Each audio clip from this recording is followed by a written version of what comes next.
सुनिए, मत मान जा, दिल दूंगा पकड़ के तुम सारों को। सुनिए मेरी बात सुनिए बेटा, लास्ट लेक्चर तक हम लोगों ने म्यूचुअलिज्म पढ़ा था और दूसरा टॉपिक था प्रेडेशन, जिसे हम लोगों ने लास्ट क्लास में कवर किया था। आज की क्लास में जिस टॉपिक को मैं कवर करने जा रहा हूं वो है कंपटीशन। तो देखिए, कंपटीशन ज़्यादातर उन स्पीशीज़ के बीच में होता है जिनके कॉमन फूड रिसोर्सेज होते हैं। वही स्पीशीज़ ज़्यादा compete करेंगे जिनके फूड रिसोर्सेज कॉमन होंगे या जिनकी स्पेस कॉमन होगा। तो ज़्यादातर सेम स्पीशीज़ का ही ये कंडीशंस है जहाँ पे आपको सेम रिसोर्सेज देखने के लिए। अब ऐसा नहीं है कि केवल फूड के लिए कंपटीशन हो सकता है, कंपटीशन फूड के अलावा स्पेस के लिए हो सकता है, मीटिंग के लिए हो सकता है और टेरिटरी के लिए भी हो सकता है। तो इन सारे रिसोर्सेज के लिए कंपटीशन होंगे और कंपटीशन जो विद इन सेम स्पीशीज होगा उसे हम लोग इंट्रा स्पेसिफिक कंपटीशन कहते हैं, और जो दो अलग अलग स्पीशीज के बीच में होता है उसे हम इंटर स्पेसिफिक कंपटीशन कहते हैं। दो अलग स्पीशीज के बीच हुए कंपटीशन को हम लोग इंटर स्पेसिफिक कंपटीशन कहते हैं।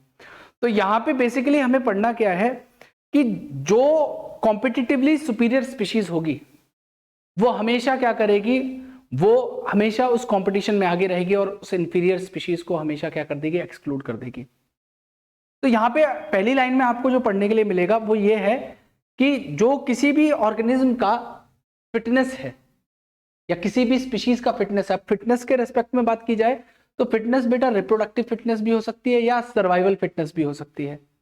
सर्वाइवल फिटनेस का मतलब है कि जिसको भी अबंडेंट फूड मिलेगा, जिसको भी रिसोर्सेज मिलेंगे, वो स्पीशीज सर्वाइव करेगी, उसी का सर्वाइवल फिटनेस होगा और वही स्पीशीज अपनी प्रोजेनीज को आगे बढ़ा सकती है। तो फिटनेस ऑफ ए स्पीशीज जिसे हम लोग आर से कंसीडर कर रहे हैं वो क्या होगी बेटा, किसी दूसरी स्पीशीज के प्रेजेंस में कम हो जाएगी, घट जाएगी। क्यों? क्योंकि जो दूसरी स्पीशीज है वो क्या करेगी, उस स्पीशीज के साथ कंपीट कर रही है। और कंपटीशन एक ऐसा इंटरेक्शन है जहां पे दोनों ही स्पीशीज क्या होंगी बेटा, दोनों ही स्पीशीज वहां पे हार्म में होती है, दोनों माइनस माइनस पढ़ा था हम लोगों ने। अब अगली बात यहां पे की गई है कि इंटर स्पेसिफिक कंपटीशन जो होता है वो ऑर्गेनिक इवोल्यूशन में एक पोटेंट फोर्स होता है। तो अब आ जाइए वापस इवोल्यूशन के ऊपर। तो इवोल्यूशन जब पढ़ाया था मैंने, उस दौरान आपको एक बात बताई थी कि जब डार्विन की थ्योरी पढ़ाई गई थी तो सबसे पहला पॉइंट वहां पे आपको पढ़ाया गया था कि limited food and resource, food and space जो है वो लिमिटेड है। उसके बाद में एक पॉइंट पढ़ाया गया था कि जब फूड और स्पेस की लिमिटेशन हो जाती है तो स्पीशीज आपस में उसके लिए compete करने लग जाती है, और उस कंपटीशन में जो भी स्पीशीज दूसरी स्पीशीज को आउट compete करेगी वही सर्वाइवल ऑफ द फिटेस्ट कहलाती है। तो वही स्पीशीज आगे अपनी जनरेशन में जीन्स को ट्रांसफर कर पाएगी। तो यहाँ पे इन्होंने यही बात की गई है कि इंटर स्पेसिफिक कंपटीशन, दो स्पीशीज के बीच का हुआ कंपटीशन क्या है, हमारे एक पोटेंट फोर्स है किसके अंदर, ऑर्गेनिक एवोल्यूशन में, और वही स्पीशीज सर्वाइव करेगी और आगे अपनी जनरेशंस को आगे बढ़ा सकती है।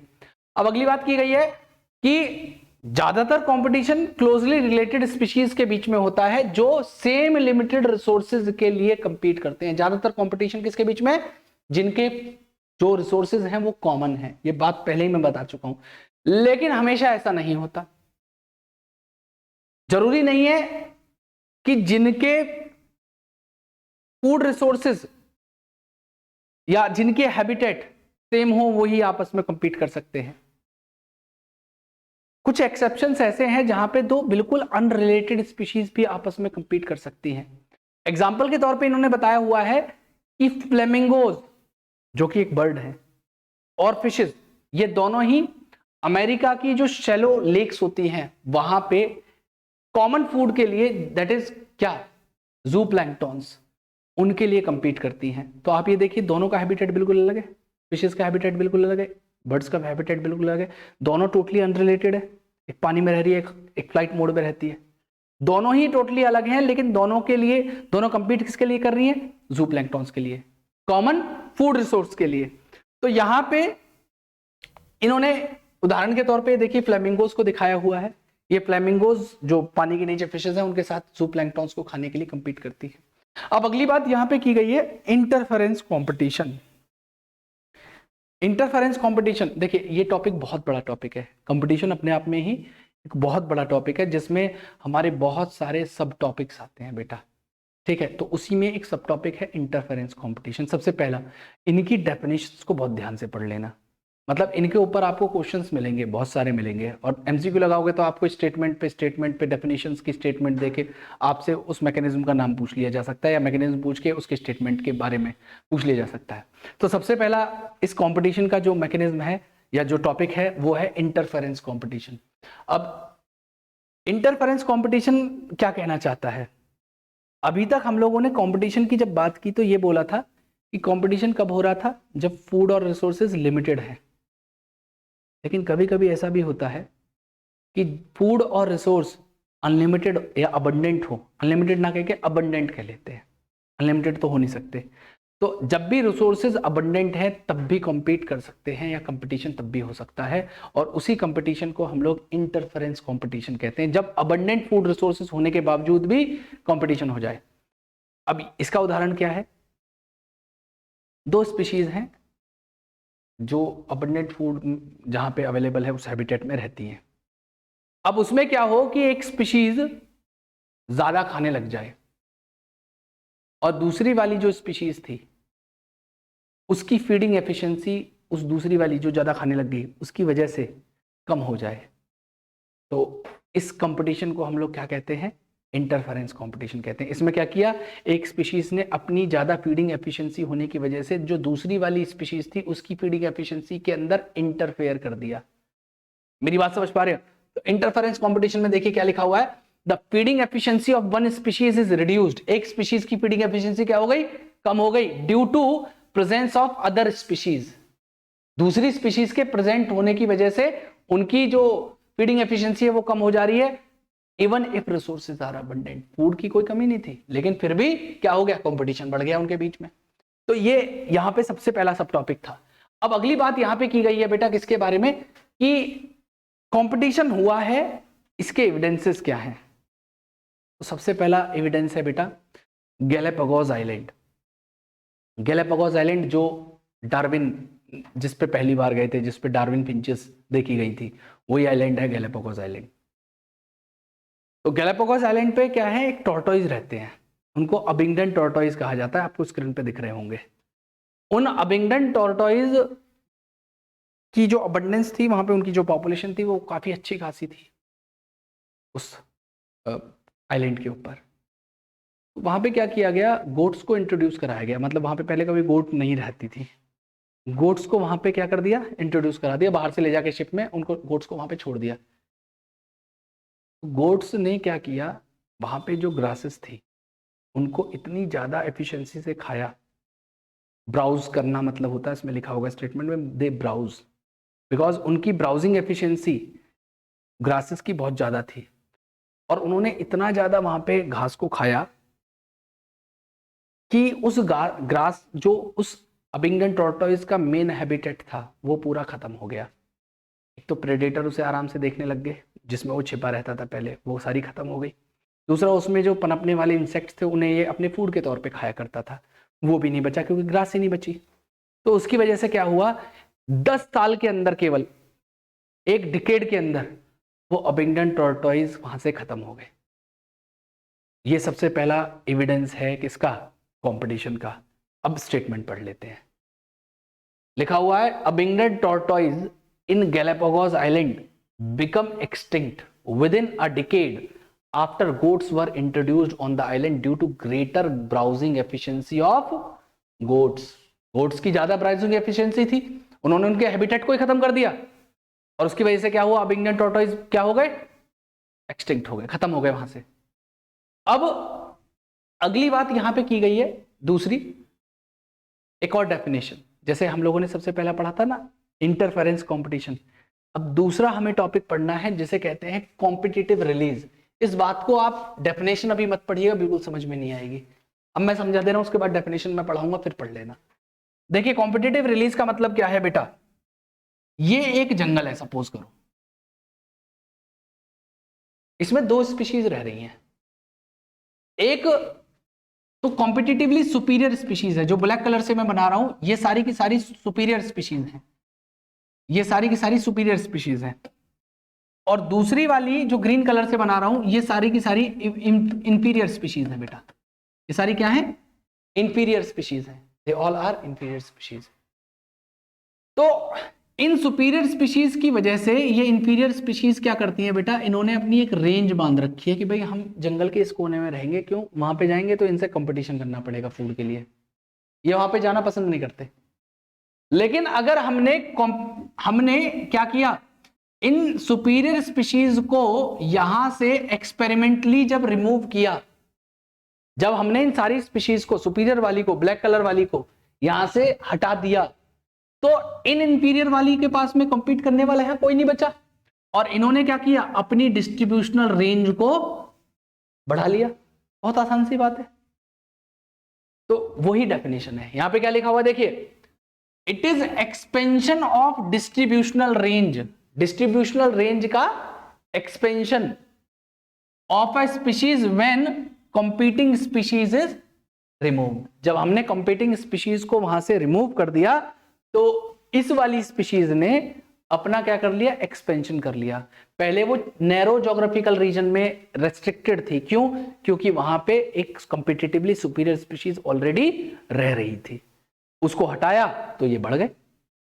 क्लियर है, बहुत आसान सी बात है।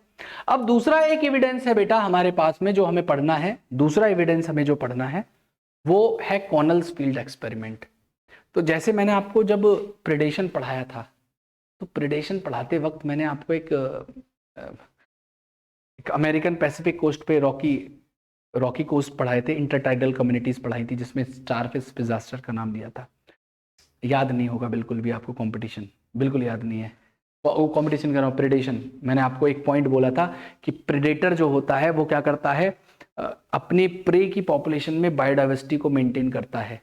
जब हमने स्टारफिश डिजास्टर को जब एक्सपेरिमेंटली रिमूव कर दिया था तो सारे के सारे वहां पे 10 इन्वर्टिब्रेट स्पीशीज खत्म हो गई थी। पढ़ाया था ये मैंने आपको, लेकिन याद नहीं है किसी को भी। ऐसा ही कुछ एक्सपेरिमेंट यहाँ पे जो हमें पढ़ना है, यहाँ पे कॉनल फील्ड एक्सपेरिमेंट बताया है रॉकी कोस्ट ऑफ स्कॉटलैंड का।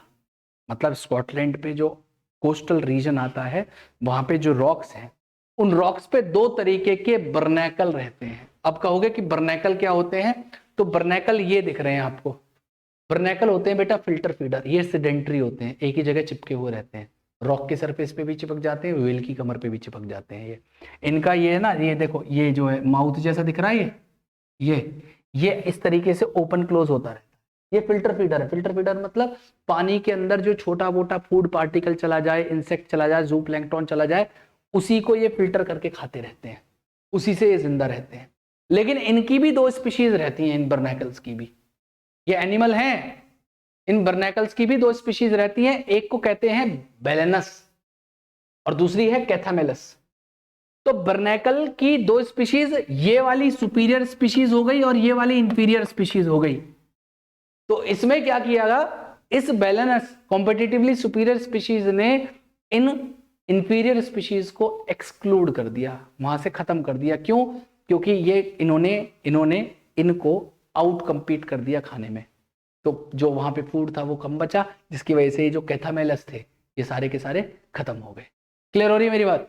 तो अब एग्जांपल पढ़िए जरा, कॉनल फील्ड एक्सपेरिमेंट में on the rocky sea coast of Scotland two barnacle species, Balanus जो बड़ी थी और कंपिटिटिवली सुपीरियर थी, एंड कैथामेलस जो छोटी थी और इंफीरियर थी। बेलेनस डोमिनेट करती थी उस इंटरटाइडल एरिया को और उसने क्या कर दिया, एक्सक्लूड कर दिया। एक्सक्लूजन का मतलब समझते हो आप, खत्म कर देना। किसको एक्सक्लूड कर दिया, कैथामेलस को। तो यहां पे बताया गया है कि when Connell experimentally removed Balanus, Chthamalus colonize the intertidal zone. Obvious सी बात है, करेगी। क्यों, बेलेनस डोमिनेटिंग थी, तो डोमिनेटिंग को जब हटाया जाएगा तो इंफीरियर वाली क्या करेगी, वहां पे एक्सपेंड करेगी और अपने आप को रखेगी। सीधी सी बात है ये। लेकिन इसमें इन्होंने एक थ्योरी और दिया, हालांकि ये जो बात कही गई है, इसी बात को गॉस एक साइंटिस्ट थे, रिसर्चर थे, जैसे कॉनल्स एक रिसर्चर थे, उन्होंने कॉर्नल फील्ड एक्सपेरिमेंट किया। इसी तरीके से गॉस नाम के एक साइंटिस्ट थे, GAUSE। गॉस ने भी एक थ्योरी दी, लेकिन वो स्टेटमेंट इसी बात को कहने के लिए था। उन्होंने क्या कहा गॉस ने, मेरी बात ध्यान से सुनिएगा, फिर स्टेटमेंट आपको पता चल जाएगा। देखिए, गॉस ने कहा कि दो क्लोजली रिलेटेड स्पीशीज हैं, बिल्कुल क्लोजली रिलेटेड स्पीशीज हैं, तो two closely related species can not coexist indefinitely in an area. दो स्पीशीज जो बहुत क्लोजली रिलेटेड हैं, जिनके फूड रिसोर्सेज सारी चीजें बिल्कुल मिलती जुलती हैं, वो कभी भी एक एरिया में एक साथ को एग्जिस्ट नहीं कर सकती, नहीं रह सकती। क्यों? क्योंकि जो हमारी कॉम्पिटिटिवली सुपीरियर स्पीशीज होगी वो इंफीरियर वाली को वहां से क्या कर देगी, एक्सक्लूड कर देगी। जैसे किसने किया था, बेलेनस ने कैथामेलस को किया था, गोट्स ने किसको किया था, अबिंगडन टॉर्टोइस को किया था। मेरी बात समझ पा रहे हैं आप? सीधी सी बात है। तो इसी थ्योरी का नाम रख दिया गया गॉस कॉम्पिटिटिव एक्सक्लूजन प्रिंसिपल। मतलब वो प्रिंसिपल जो गॉस ने दिया था, जिसमें कंपटीशन के कारण एक स्पीशीज का क्या हो जा रहा है, एक्सक्लूजन हो जा रहा है। अब डेफिनेशन पढ़ लीजिए एक बार जरा। इसमें कहा गया है कि two closely related species competing for the same resources can not coexist indefinitely. Simple सी बात है, समझाने की जरूरत तो नहीं है। And the competitively inferior one will eliminated eventually. मतलब जो इंफीरियर है वो एलिमिनेट, मार दिया नहीं जाएगा, अपने आप मर जाएगा, भूख से मर जाएगा। सिंपल सी बात है। अब बात यह है कि इस गॉस की बात से एक साइंटिस्ट थे मैकर्थर ने इस बात से ना, उन्होंने मतलब ज्यादा सहमति शो नहीं की। उन्होंने बोला ना, हमेशा ऐसा नहीं हो सकता। क्यों? उन्होंने कहीं एक एग्जाम्पल और देखा। उन्होंने बोला क्या, मैकर्थर बोलते हैं कि दो स्पीशीज जो क्लोजली रिलेटेड हैं वो भी एक साथ को एग्जिस्ट कर सकती हैं। कैसे एग्जिस्ट कर सकती हैं? बस वो थोड़ा सा समझौता कर लें। क्या समझौता करें? वो अपने रिसोर्सेस को पार्टीशन कर लें, रिसोर्स पार्टीशनिंग कर लें। मतलब कैसे? भाई तुम अगर रात को खा रहे हो तो हम दिन में खा लेते हैं, तुम पेड़ के इस रीजन में रह रहे हो, हम नीचे वाले रीजन में रह ले रहे हैं। मतलब आपस में एनकाउंटर नहीं करेंगे। तुम्हारे जो एग लेइंग पीरियड है, तुम जो बच्चे पैदा कर रहे हो इस ड्यूरेशन में कर रहे हो, फूड अवेलेबिलिटी उस टाइम ज़्यादा चाहिए, और जिस टाइम तुम कर रहे हो भाई हम उस टाइम नहीं करेंगे। क्यों? बच्चों को फूड चाहिएगा, तो फूड के लिए कॉम्पिटिशन होगा, तो हम ऐसा करेंगे, फॉरेजिंग पैटर्न बदल लेंगे। फॉरेजिंग का मतलब होता है बच्चों को पैदा करना, एग्स ले करना, फिर उनको एग हैच करने के बाद उन बच्चों को रेयर एंड केयर करना, उसे फॉरेजिंग कहते हैं बेटा। तो इन्होंने मैकर्थर ने बताया, एक टॉपिक दिया गॉस की इस थ्योरम के बाद में, गॉस की इस प्रिंसिपल के बाद में, और उसको कहा गया रिसोर्स पार्टीशनिंग। रिसोर्स पार्टीशनिंग का मतलब है कि दो स्पीशीज जो बहुत क्लोजली रिलेटेड हैं वो भी एक साथ कोएग्जिस्ट कर सकती हैं अगर वो कुछ बिहेवियरल चेंजेस लाएं, जैसे अपने फीडिंग पैटर्न को बदल लें या टाइम ऑफ फीडिंग को बदल लें और अपने फॉरेजिंग पैटर्न को बदल लें। उससे क्या हो जाएगी, वो दोनों स्पीशीज एक साथ रहने लग जाएंगी आराम से, और दोनों एक दूसरे से कंपीट नहीं करेंगी। क्लियर सी बात है?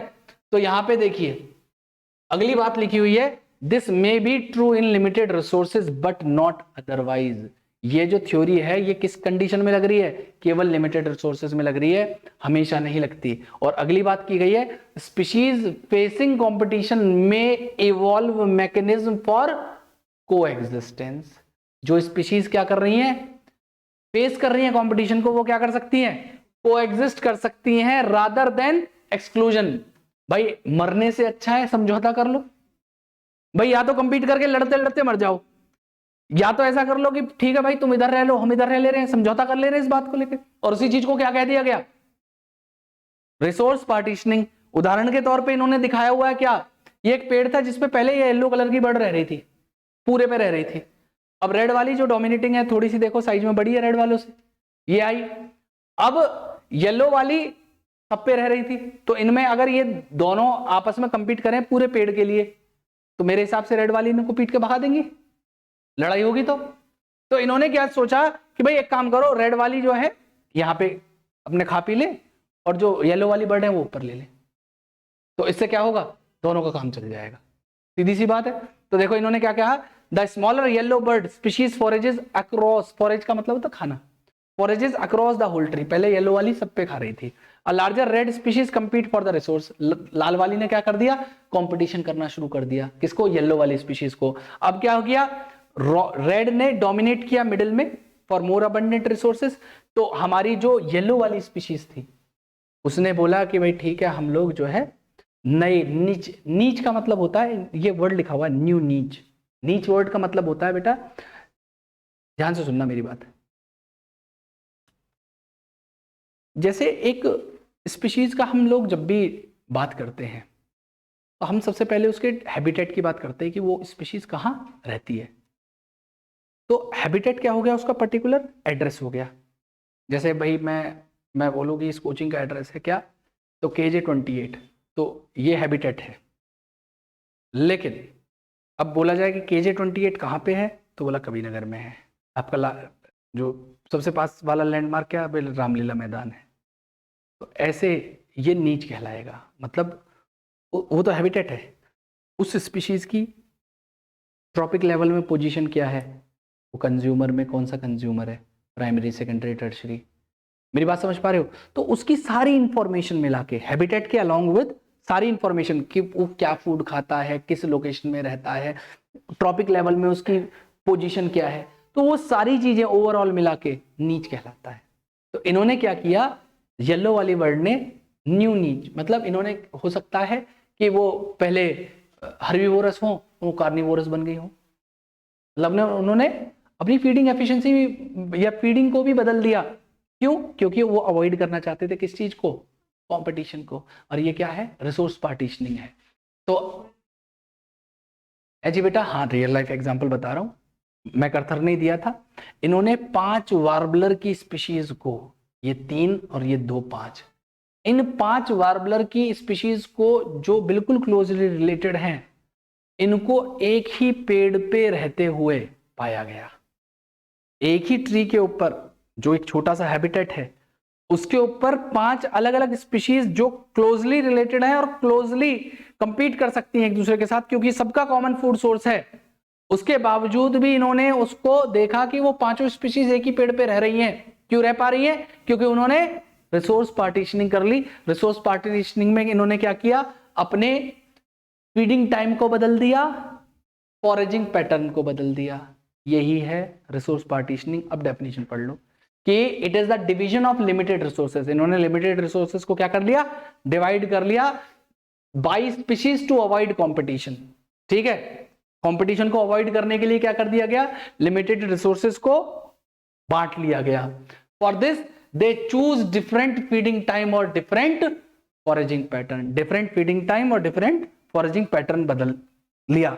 और एग्जाम्पल क्या है, ये मैकआर्थर है। मैकआर्थर ने शो किया 5 क्लोजली रिलेटेड स्पीशीज वार्बलर की एक ही पेड़ पे रह रही हैं और वो कंपटीशन को अवॉइड कर रही हैं और को एग्जिस्ट कर रही हैं उसी पेड़ पे। कैसे, अपने बिहेवियरल डिफरेंसेस लाके और फॉरेजिंग एक्टिविटीज को बदल के, खाने के टाइम को बदल लिया कि ठीक है भाई तुम दिन में खा रहे हो तो हम जो है उस टाइम पे नहीं पहुंचेंगे, अगर हम पहुंचेंगे तो हम भी खाना खाएंगे, तुम हमारे बीच में लड़ाई हो जाएगी तो हम लड़ेंगे नहीं।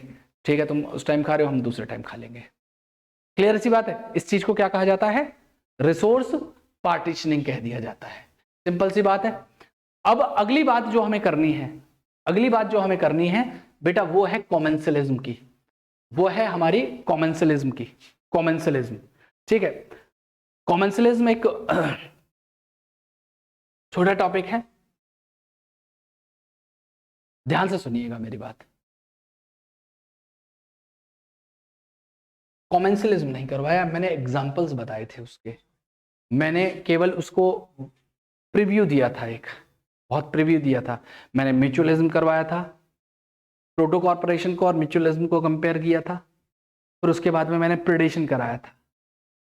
ठीक है जी, मैंने उसको समझाने के लिए आपको बताया था, क्योंकि मैं उस दिन चार्ट पढ़ा रहा था और उस पूरे चार्ट को पढ़ाते वक्त, उस पूरे चार्ट को पढ़ाते वक्त मैंने आपको इंटरेक्शंस बताए थे।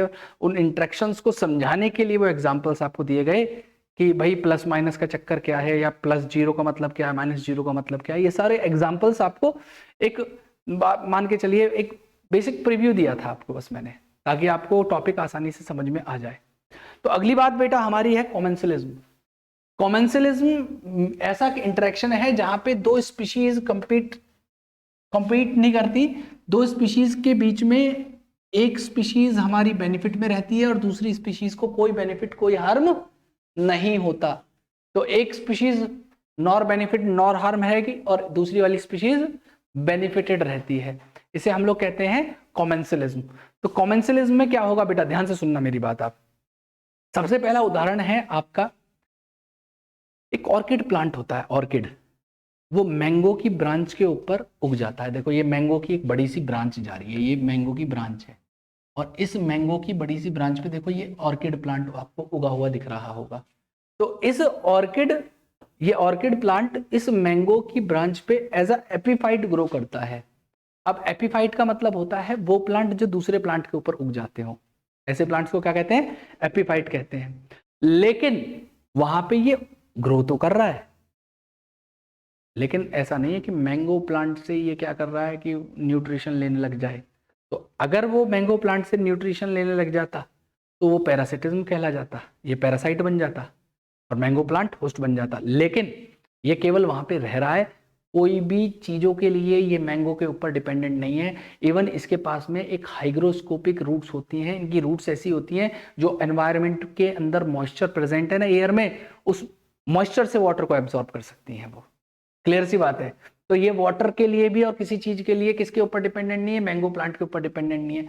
तो मैंगो को भी उससे कोई नुकसान नहीं है। ठीक है उसके ऊपर ग्रो कर रहा है, मैंगो प्लांट बहुत बड़ा है, बहुत फैला हुआ है, तो उसके ऊपर अगर ये ऑर्किड प्लांट ग्रो भी कर जाता है तो उससे मैंगो प्लांट को कोई भी हार्म नहीं होती और उससे फायदा किसको मिल रहा है, लेकिन ऑर्किड प्लांट को। क्यों, ऑर्किड प्लांट एक तो उस पहले उगता जमीन पे, लाइट नहीं मिल पाती, उग गया कहाँ पे ऊपर, सनलाइट थोड़ी बहुत मिल रही है, फोटोसिंथेसिस हो पा रहा है। तो यहाँ पे किसको फायदा हो गया, ऑर्किड को। सिंपल सी बात है। और मैंगो प्लांट को कोई बेनिफिट कोई हार्म नहीं हुआ। पहला एग्जांपल समझ में आ गया। दूसरा एग्जांपल बेटा इन्होंने दे रखा है, अभी मैंने थोड़ी देर पहले बर्नैकल बताए थे। तो बर्नैकल को मैंने बताया था कि ये सेडेंटरी होते हैं, चल फिर नहीं सकते, खुद चल फिर नहीं सकते। तो ये क्या करते हैं, ये एक ही जगह पे चिपके रहते हैं। तो या तो ये किसी रॉक के सरफेस पे चिपक जाते हैं, कोस्टल रीजन जो होता है, जो भी कोस्टल रीजन है वहां पे जो रॉक्स होते हैं उन पे चिपक जाते हैं और पानी आता रहता है, उसमें जो फूड पार्टिकल हुए या इंसेक्ट हुए उन्हीं को ये खाते रहते हैं। तो आता रहता है, उसी को फिल्टर कर करके उसी को खाते रहते हैं ये। ठीक है। अब रॉक्स के अलावा भी ये व्हेल की बैक पे ग्रो कर जाते हैं या वहां पे अपने आप को स्टिक कर लेते हैं। तो ये देखो वेल है, वेल की कमर पे देखो, दिख रहे हैं वाइट कलर के कितने सारे बर्नैकल्स हैं, देख पा रहे हैं आप। तो ये क्या है, इसमें वेल को कोई ना तो फायदा है ना नुकसान है। तो वेल का बॉडी बहुत बड़ी है, अगर उस पर 100 200 500 अगर उसके ऊपर वो बर्नैकल चिपक भी गए तो उससे कोई नुकसान थोड़ी है बर्नैकल्स को, वो उसको वेल को। वेल के ऊपर वो कोई पैरासाइट के तौर पे एक्ट नहीं कर रहे, ना वेल को वो किसी तरीके से नुकसान पहुंचा रहे, लेकिन फायदा बर्नैकल्स को है। क्या फायदा है, पहली बात भाई वो अगर एक कोस्टल रीजन पे होते तो उनको शायद फूड वूड कम मिलता। वेल पूरे दिन घूमती रहती है पानी में, तो नई नई लोकेशंस पे जाएंगे और हो सकता है वहां पे फूड मिलने का चांस इनका बढ़ जाए। तो इनको क्या है, फूड मिल जाएगा, मेरी बात समझ पा रहे हैं आप, फूड मिलने के चांसेस बढ़ जाएंगे। दूसरा भाई पहले एक ही जगह जिंदगी बिता लेते, अब फ्री राइड ले रहे हैं, नई नई जगहों पे घूम रहे हैं वेल की कमर पे। मेरी बात समझ पा रहे हो। तो इसमें फायदा किसको है, बर्नैकल्स को। और वेल को कोई फायदा कोई नुकसान नहीं होता, वो न्यूट्रल है, बिल्कुल न्यूट्रल है। क्लियर हो रही है मेरी बात। तीसरा एग्जाम्पल है बेटा cattle एग्रेट and grazing kettles. Cattle एग्रेट ये रही, ये जो बर्ड्स आप देख पा रहे हो ये बेटा कैटल एग्रेट्स है। ये क्या होती हैं, ये देखो सफेद कलर की बगुले जैसी जो वर्ड्स हैं, ये कैटल एग्रेट्स हैं ये। तो ये कैटल एग्रेट्स क्या करती हैं, इन कैटल्स के आगे पीछे रहती हैं, मतलब उनके क्लोजर रहती हैं, जहां पे भी जाएंगी ये कैटल्स उनके आसपास ये एग्रेट्स उनके साथ घूमती रहेंगी। क्यों घूमती हैं, तो मैंने आपको पहले ही बताया था कि यहाँ पे जो कैटल्स होती हैं बेटा, ध्यान से सुनना मेरी बात, उन कैटल्स में जो यहाँ पे ब्राउजिंग कर रहे हैं, ठीक है, यहाँ पे जो ब्राउजिंग करते हैं इसके ऊपर, ये ऐसे ऐसे चिल्ला रहे हैं जैसे आज़ादी मिल गई हो, ठीक है। तो यहाँ पे जो कैटल्स हैं ये इस घास में खा रहे हैं बेटा। तो इन एग्रेट्स का जो मेन फूड है वो है इंसेक्ट, जो इस वेजिटेशन में छिपा हुआ है। तो एग्रेट अगर खुद से ढूंढ के खाएंगे तो इन्हें बहुत डिफिकल्टी होगी, टाइम लगेगा, कम खा पाएंगे। लेकिन इन कैटल्स के साथ में रहने का ये फायदा है कि कैटल्स जहाँ जहाँ जाएंगे और जब घास खाएंगे तो इंसेक्ट जो छुपे हुए होंगे वो निकल के बाहर आएंगे, तो इनको ढूंढना नहीं पड़ेगा, वो बाहर अपने आप निकलेंगे या उनको खा लेंगे, ठीक है। इसको ऐसे समझ लीजिए, जैसे गांव देहात में आपने कभी देखा हो, जब भी ट्रैक्टर हैरो चलती है, हैरो, तो आप देखना जिस दिन भी हैरो चलेगी, हैरो मतलब टिलर, टिलर कह लीजिए, हैरो कह लीजिए, टिलर होता है एक, ऐसे करके होते हैं उसमें, उसे खोदता हुआ चला जाता है, हर सीजन के बाद चलाना पड़ता है बेटा, खेत की खुदाई करनी पड़ती है नई फसल लगाने से पहले। तो उस टाइम पे जिस दिन भी ये खुदाई होती है ट्रैक्टर के, तो आप देखना ट्रैक्टर के पीछे कम से कम 100 चिड़िया रहती हैं। क्यों? जब वो खुदाई करेगा तो उसमें से इंसेक्ट निकलेंगे और उनको खाते रहेंगे आराम से, उनकी दावत होती है उस दिन, पार्टी होती है उनके लिए, ठीक है। तो ऐसा ही वो भी एक एग्जाम्पल इसमें दिया जा सकता है, man made tractor and birds, ठीक है। लेकिन वो हम ले नहीं सकते हैं, ठीक है। यहाँ पे हम लोग उन इंटरेक्शंस की बात कर रहे हैं जो बिल्कुल नेचुरल हैं, जो बिल्कुल नेचुरल हैं। तो ये नेचुरल इंटरेक्शन इनके बीच में। तो यहाँ पे देखिए इसमें लिखा हुआ है कि the egret forage close to where cattles are grazing. Egret कहां पे फॉरेज करेंगे? जहां पे कैटल्स ग्रेज करेंगे उनके आसपास। क्यों? As cattle move the vegetation insect come out. जैसे ही कैटल चलेंगे वेजिटेशन इंसेक्ट क्या होंगे? बाहर निकलेंगे।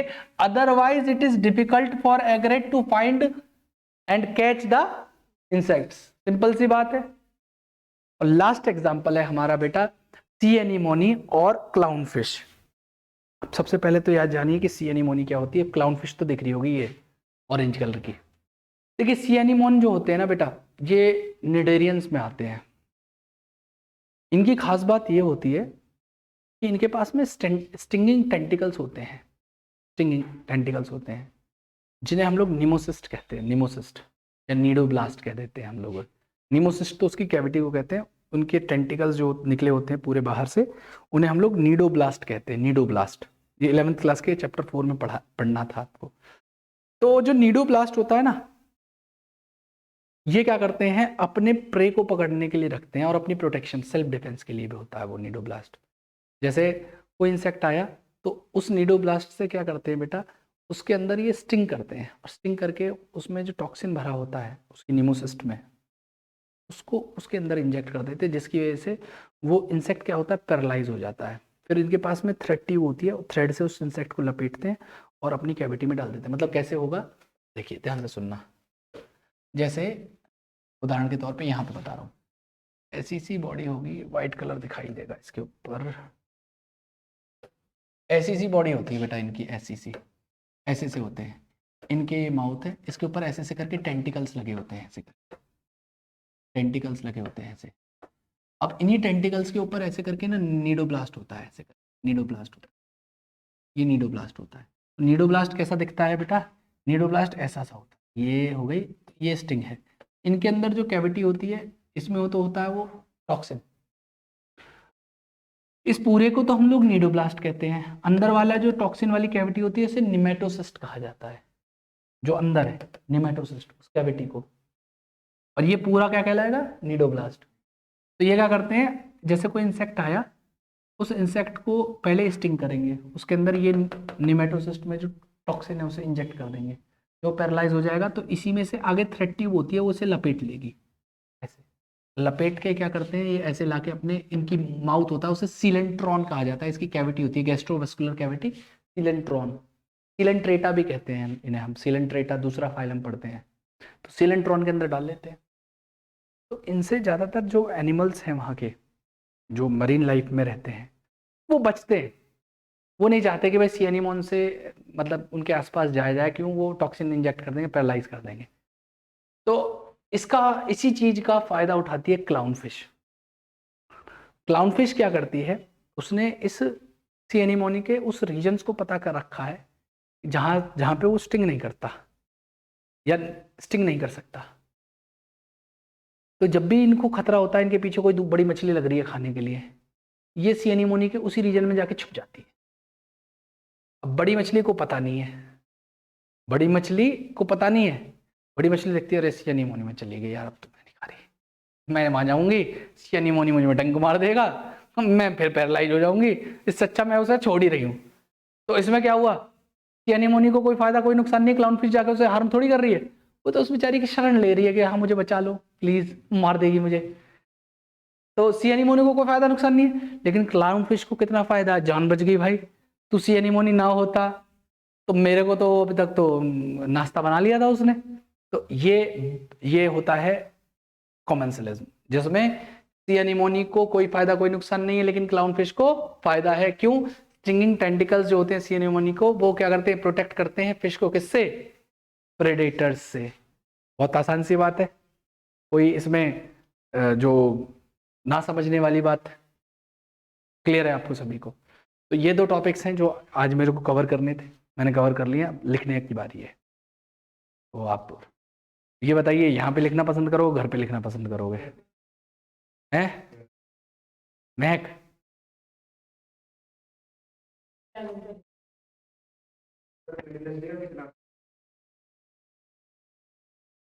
भेज दिया था मैंने।